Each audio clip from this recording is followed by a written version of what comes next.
Jason, what do we have on tap for today? We have a first look at the Golden Globe nominations, as well as the highlights and lowlights of 2013. Also, an exclusive interview with our own Linda Rashko. Sounds great. Let's get it started now.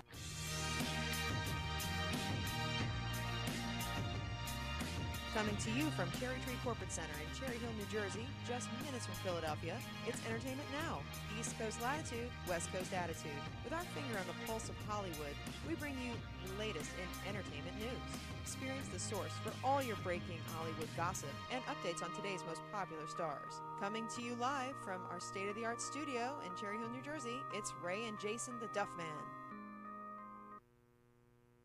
Good afternoon, ladies and gentlemen. Welcome to Entertainment News. My name is Ray Wattis, and I'm joined by Jason Duffy. Hey, Jason, how are your holidays this year? My holiday was very nice, Ray. Being with family, exchanging gifts, eating a lot of food. How was your holiday? I know I had a great one. A lot of food eaten and a lot of family, maybe a little bit too much. But let me tell you, we have a great show coming up for you today. We have the latest Golden Globe nominations and the miraculous return of Brian Griffin. And don't forget our exclusive interview with our own Linda Rashko. That's right. It is going to be a great show. But I know what I'm looking forward to are those Golden Globes. Let me ask you a question. What do American Hustle, Leonardo DiCaprio, Meryl Streep, and Breaking Bad all have in common? I'm going to tell you. They are all nominations in this year's Golden Globe Awards. This year is really shaping up to be a remarkable year for the Golden Globes, with the award show's star-studded roster. The Golden Globe Awards all started with 93 members of the Hollywood Foreign Press Association who recognized and honored greatness in movies, as well as in television. This year, the Golden Globes celebrate their 71st annual award show, continuing to recognize and honor excellence in movies as well as television today. Two of this year's biggest movies, 12 Years a Slave and American Hustle, are tied with the highest amount of nominations, both coming in at an astonishing 7. 12 Years a Slave is also nominated for Best Motion Picture Drama, while American Hustle is nominated for Best Motion Picture Musical and a Comedy. And let me tell you, folks, it was hilarious. There are many great actors and actresses who are nominated this year. Tom Hanks, who currently has 4 Golden Globes to hold proudly to his name, is nominated for Best Actor in a Drama. Other notable dramatic nominees are Matthew McConaughey for Best Actor in Dallas Buyers Club, Sandra Bullock for Best Actress in Gravity, and Emma Thompson for Best Actress in Saving Mr. Banks. In the musical comedy department, we once again see talent personified. These nominations include Christian Bale and Leonardo DiCaprio for Best Actor, Amy Adams and my personal favorite, the incomparable Meryl Streep, for Best Actress. Meryl Streep has such a legacy to her name that she already has a total of 8 Golden Globe Awards on display on her mantle. An interesting thing to keep your eyes peeled for is how the results of the Golden Globe Awards affect the outcome of the Oscar Awards. Due to the fact that the Golden Globe Awards occur just a short time before the Oscars, some would say that the results of the Golden Globe Awards sway the opinion of the general public and maybe even the voters when it comes time to determine the Oscar winners. Personally, I think everyone should just sit back, relax, and enjoy the show. You certainly do not want to miss a single thing, so be on your toes for the Golden Globe Awards this year. It is sure to be a promising one. Make sure to tune in on NBC on Sunday, January 12th at 8 p.m. Eastern Time and 5 p.m. Pacific Time to catch the show. I know I'll be watching. I want to tune in as well, Ray. Speaking of movies, 2014 will once again be a year of sequels and remakes. One movie set to dominate this coming spring will be Sony's The Amazing Spider-Man 2, starring Andrew Garfield as the web-slinger. Emma Stone is back as the love interest Gwen Stacy, while Jamie Foxx, Dane DeHaan, and Paul Giamatti are set to give Spider-Man some headaches as the villains Electro, Green Goblin, and the Rhino respectively. The previous film brought in over $750 million worldwide back in 2012. Expect this movie to bring in similar or surpass that mark. Another film expecting to do well at the box office, it's a little bit of an unknown to moviegoers due to the release in August, is Marvel's Guardians of the Galaxy. Set in the same cinematic universe of the big boys Iron Man, Hulk, Thor, and Captain America, Guardians most definitely won't lack in star power.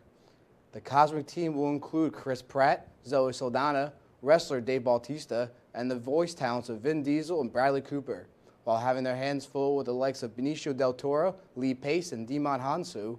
With Glenn Close and John C. Reilly in the fold as well, this star-studded superhero film will be something everyone, young and old, will enjoy. The third movie that will be a big hit in 2014 isn't a sequel or remake, but all original in its own right, is Interstellar. The Christopher Nolan directed film is set to release November 7th, and features the talents of Matthew McConaughey, Anne Hathaway, Jessica Chastain, Ellen Bernstein, and Michael Caine. The movie deals with traveling through wormholes, other dimensions, and alternate realities. This is all we know so far, as Nolan likes to keep things very close to the chest in regards to his films. He has never let his audiences down with films such as Memento, The Prestige, Inception, and my personal favorite, the groundbreaking Dark Knight trilogy. Nolan's movies have amassed a total of over $3.5 billion and expect this movie to add to their running money total. One movie that could be a bit of a letdown in 2014 is Michael Bay's Teenage Mutant Ninja Turtles. The beloved Turtles are back on the live-action screen after a 20-year absence. Bay is known for his high-action, budget-type films such as the more recent Transformers movies. It's also kind of odd that Megan Fox is starring in the film after her and Bay's back-and-forth fighting on the Transformers set, resulting in her getting written out of the third movie entirely. It looks like the past is behind them, but it doesn't stop there. Bay created the Transformers movies, in my opinion, and then nothing but over-the-top action, slapstick humor, story-slacking films. So if you're looking for unexplained explosions, this movie is for you. But do not expect a decent story that could potentially make this movie a solid hit, but in my opinion, it's going to be a miss. Actor Paul Walker started his illustrious film career at the tender age of 2 when he was cast in a Pampers commercial. From there, he went on to star in movies and make his fans just fall in love with him. When Paul Walker's life tragically and unexpectedly came to an end, it left everyone in shock and in denial. For most of us, we will always remember him for his amazing movie roles as Jonathan Moxon in Varsity Blues, Joey Gazelle in Running Scared, and most popularly as Brian O'Connor in the Fast and Furious movie franchise. However, his movies are not all that he left behind. Paul Walker's legacy goes far beyond his incredible acting skills and impressive film career. His fans will also remember the beloved actor for something that was very close to his heart, and that is Reach Out Worldwide. Reach Out Worldwide is a network of trained professionals with first responder skill sets who act immediately and promptly in the unfortunate event of a natural disaster in order to accelerate the relief efforts. Walker's organization has been pivotal for the relief efforts in the areas affected by Typhoon Haiyan, the tornadoes in Oklahoma and Illinois, as well as many, many others. If you are inspired by Paul Walker and his organization, Reach Out Worldwide, you too can go to ROWW.org to donate or even volunteer some of your time to be part of the Reach Out effort. Guys, it's a great cause. Check it out. Coming up, we have EN's Hot Shots and Those We Lost in 2013. And you don't want to miss the interview with Linda Roscoe, but first, we have this. That's a fifth floor problem. Not in my house.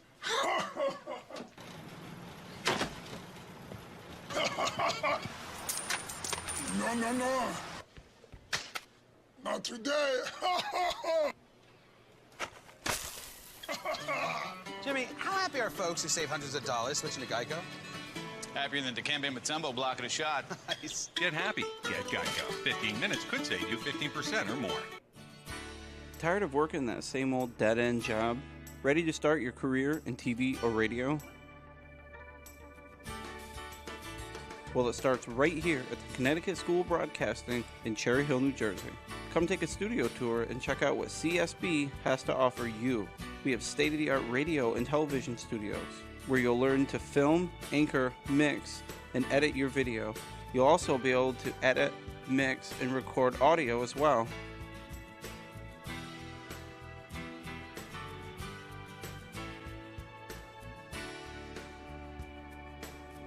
You will get one-on-one instruction from industry professionals. Class sizes are kept smaller so you get the attention that you need. In a matter of months, you could be on television or radio.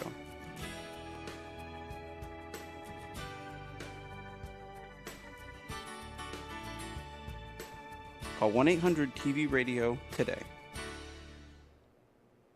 2013. What a year it's been. As we head into the new year, here's a look back at the best and most talked about moments in entertainment news. Jennifer Lawrence continues her reign of being awesome. It is hard to deny the brilliance of Jennifer Lawrence both on and off the screen. Her memorable walk to the 2013 Oscar stage to accept her award for Silver Linings Playbook, her standout roles in Hunger Games Catching Fire and American Hustle, and even the way she managed to make flipping the bird, Josh Hutcherson the bird, during her press tour of Hunger Games Catching Fire. J-Law officially became everyone's new celebrity best friend. Angelina Jolie bravely opens up about her double mastectomy. Earlier this year, Angelina Jolie started a national dialogue when she revealed that she would be undergoing a preventive double mastectomy. She made the decision after testing positive for the BRCA gene mutation that elevated her chances of getting breast and/or ovarian cancer. We salute Jolie for being brave enough to share this difficult decision and empowering women to take charge of their health.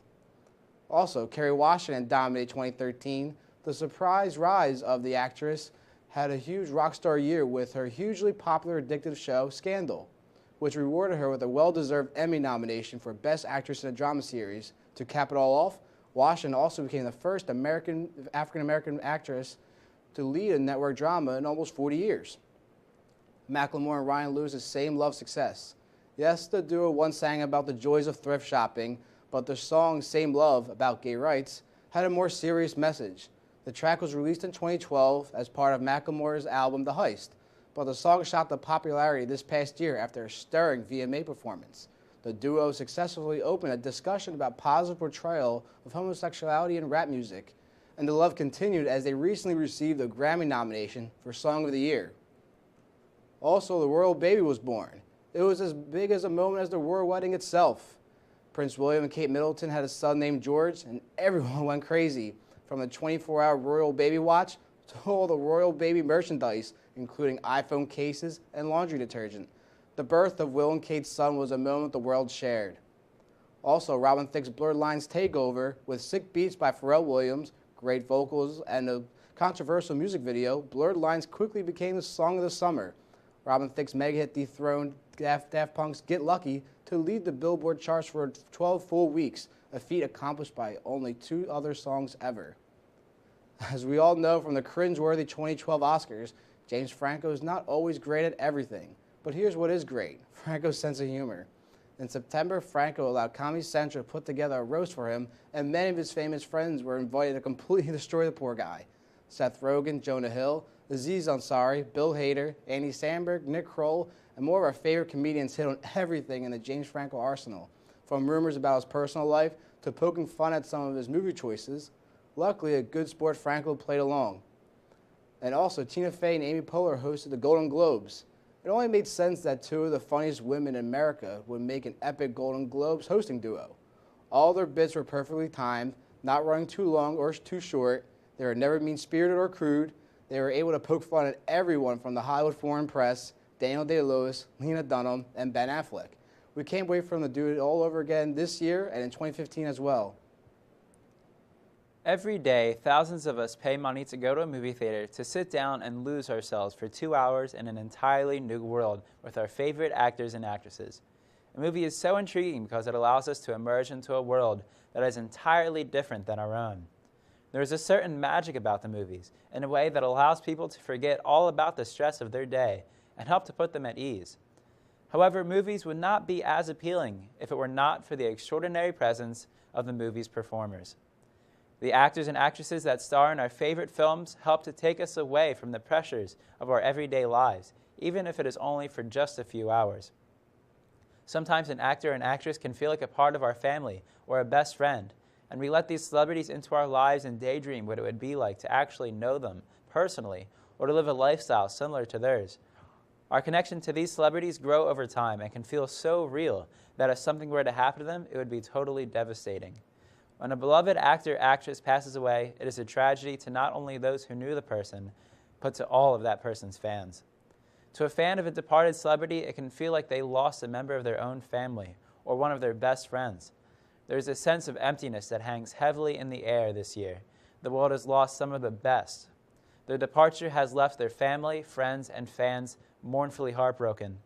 They may no longer be on the earth, but their legacies will live on forever throughout the hearts of their fans and their amazing movies. Here's a commemorative memorial to honor those that we have lost in the year 2013.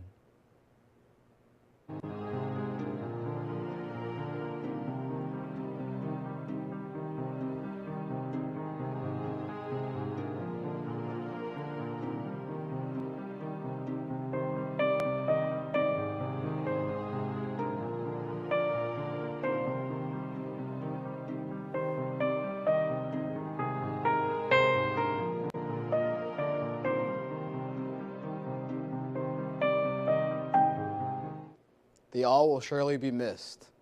Fans of the hit animated show Family Guy were also left heartbroken back in November after fan favorite Brian, the family dog, was hit by a car in a very emotional scene. Soon after the episode aired, a petition was started by die-hard fans to bring back the character, racking up over 120,000 signatures before it closed. 3 weeks later, Brian was brought back from the dead due to the Christmas wish of Stewie. After the episode, creator Seth MacFarlane tweeted, "And thus endeth our warm, fuzzy holiday lesson. Never take those we love for granted, for they can be gone in a flash." Did MacFarlane learn a hard lesson? Are the fans responsible in his return? To quote Ridley Scott's Gladiator, "Win the crowd and you'll win your freedom." Do you think this will be a permanent or just a one-time reflection? Let us know how you feel about the resurrection of everyone's favorite smart-talking animated dog on our Facebook page at Facebook.com/Entertainment Now and on Twitter @ENNews. We will air your comments on next week's show. I personally hope that Brian is back long-term. The chemistry him and Stewie had was priceless, and he helped make that show. But you don't want to go anywhere as we have the exclusive interview with Linda Rashko, but first, we'll be right back. Better to get what you want now instead of later. Because you don't want to wait to eat your raisins. You don't want to wait to eat your raisins? No. Why not? Because they'll turn into grapes? Not sure that's the way it works. Yes. Are you competing for cutest kid right now? Yes.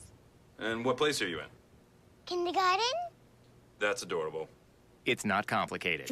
Now is better. And AT&T is the nation's fastest and now most reliable 4G LTE network.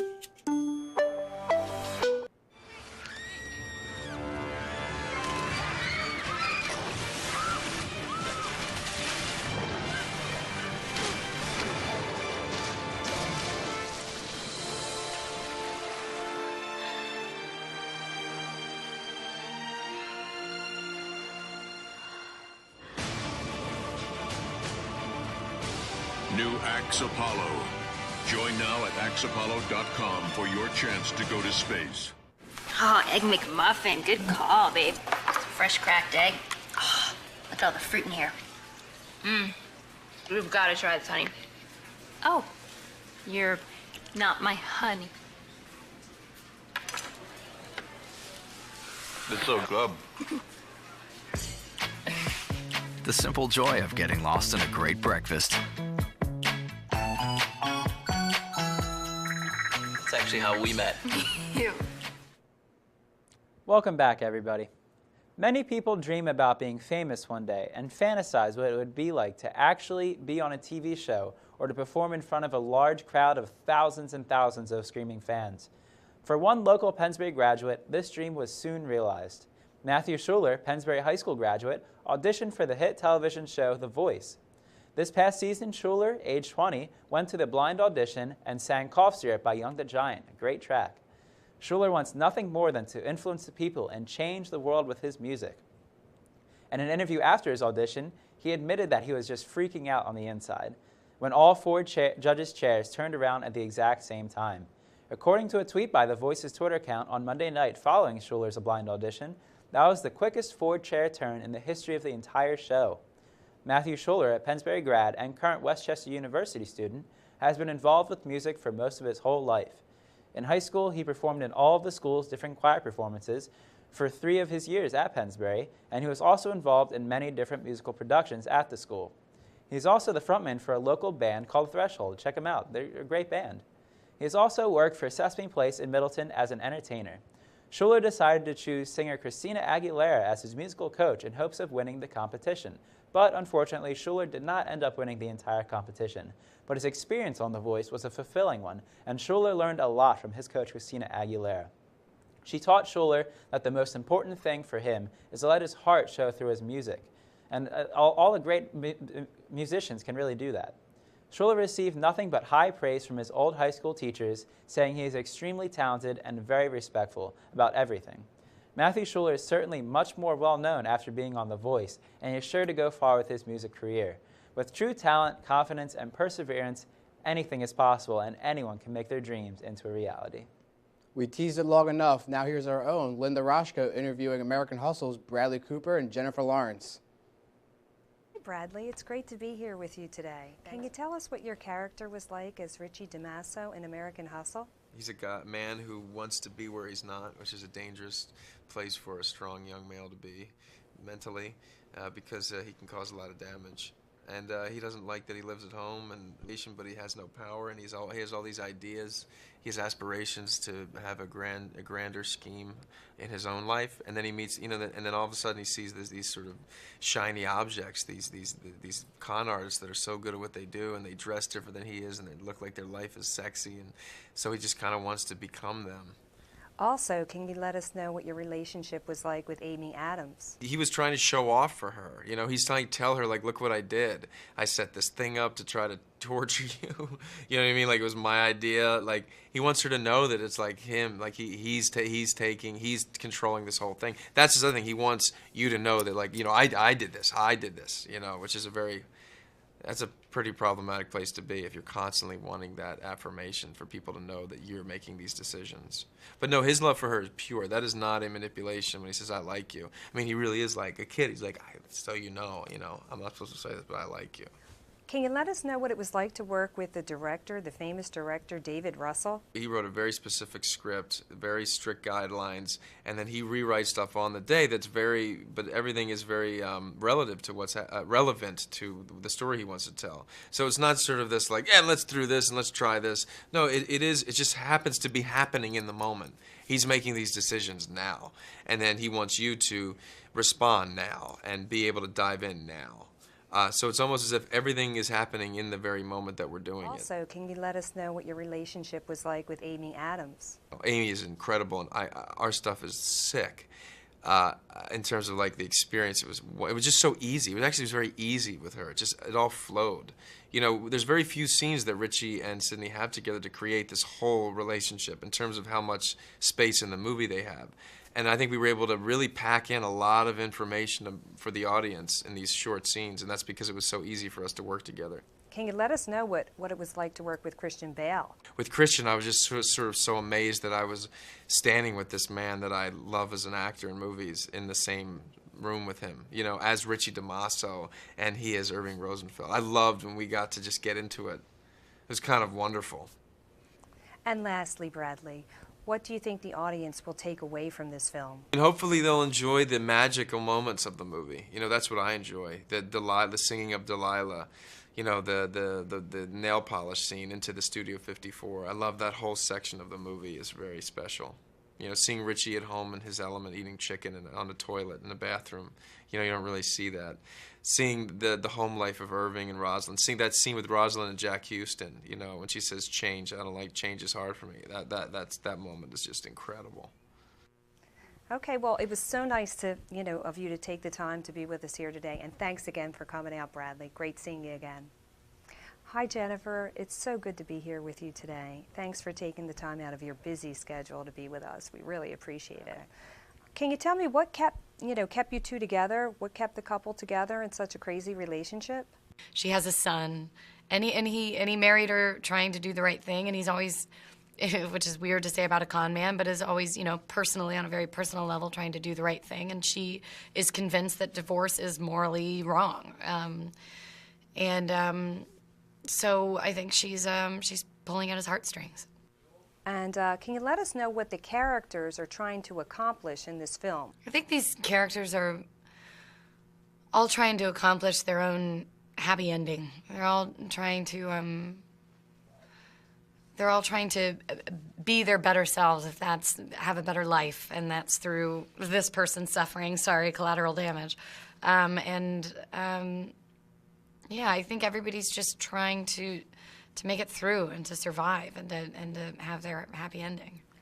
What is your favorite scene in the film? The bedroom scene with Christian after when he comes in from meeting my boyfriend. It was so funny because a lot of it was written and we came up with it kind of in the moment or like right on set, because just the idea that like when Christian said, well, I would say this, I had such a really great, amazing, fun character, right? I could say, well, Rosalind would say this, and it was just so insane. And what was your favorite line? My favorite line was, why can't you just be happy for me? When she's talking about moving to Miami with this mafia guy with her son, with his son too. because that just basically says everything about Rosalind that you need to know, that she really just does not get it. Can you tell us what it was like to work with director David Russell? It's kind of the most incredible experience. Like I wish that working with David O. Russell was something kind of like everybody got to do before they died. He is.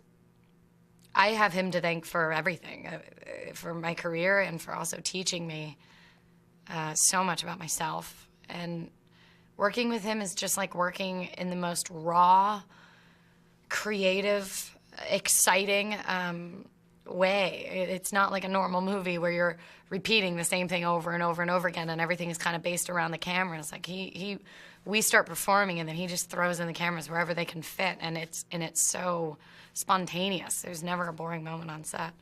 What do you think the audiences are going to enjoy the most about the film? There were times, I think that we all, Cooper and David were both saying that, like, I guess we're not crazy. Like when it came out and people were responding the way that they were, and I felt the same way. It's like we watch it and we're like, is this okay? Like, because we've never seen anything like it. So I guess it's just unpredictable and weird and beautiful and funny. It's so funny, but very emotional. And again, what does it mean to hustle? Well, it's trickery, but not trickery. It's kind of winning in a very creative,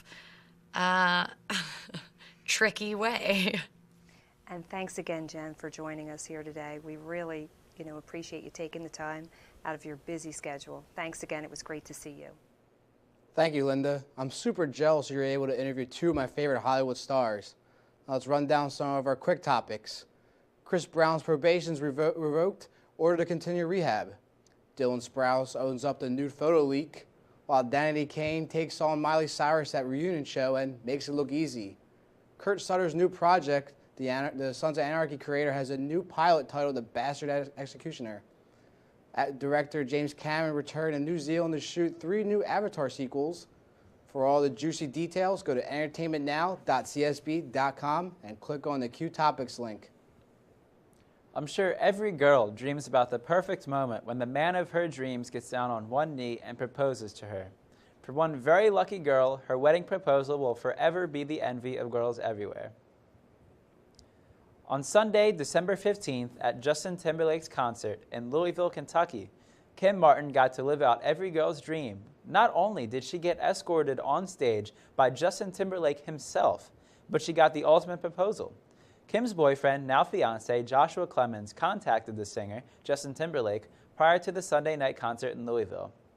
It took Clemens over 100 emails and phone calls to reach Justin Timberlake's manager. And finally, on the Friday before the big concert, Clemens and Timberlake's manager were able to speak on the phone. His manager told Clemens that Justin had a big plan in mind and asked Clemens if he was ready to do it. And Clemens answered in one word, definitely. He was ready to propose, and everything was falling perfectly into place. When Justin Timberlake called Kim and Josh up on stage, he said to Martin, "Josh called me earlier, and he has something to ask you." And at that moment, Josh Clemens got down on one knee in front of Justin Timberlake and a roaring crowd and asked Kim Martin for her hand in marriage. In awe and amazement at what had just happened, an ecstatic Kim Martin said yes. In an interview after the concert, Martin said that she was thinking that there was no way that this was actually happening. Justin Timberlake invited the newly engaged couple and even Clemens' younger daughter backstage with him and gave them all autographs. Kim said that she was so surprised that he took such an initiative to help them out like that. Thanks to Justin Timberlake and his manager, Josh Clemens got to give his girlfriend, Kim Martin, an extravagant proposal that she nor anyone else at that concert will ever forget. He later posted this video of the proposal on his Twitter for all of his followers to see.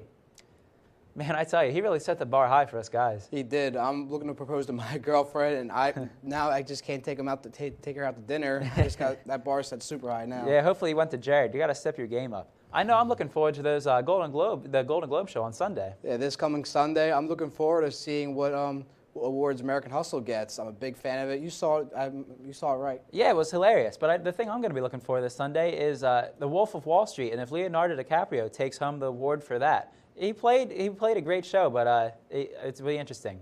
Now, that'll do it for our show tonight. Thank you for tuning in. For Ray Wattis, I'm Jason Duffy. Have a great night. Thank you for tuning in.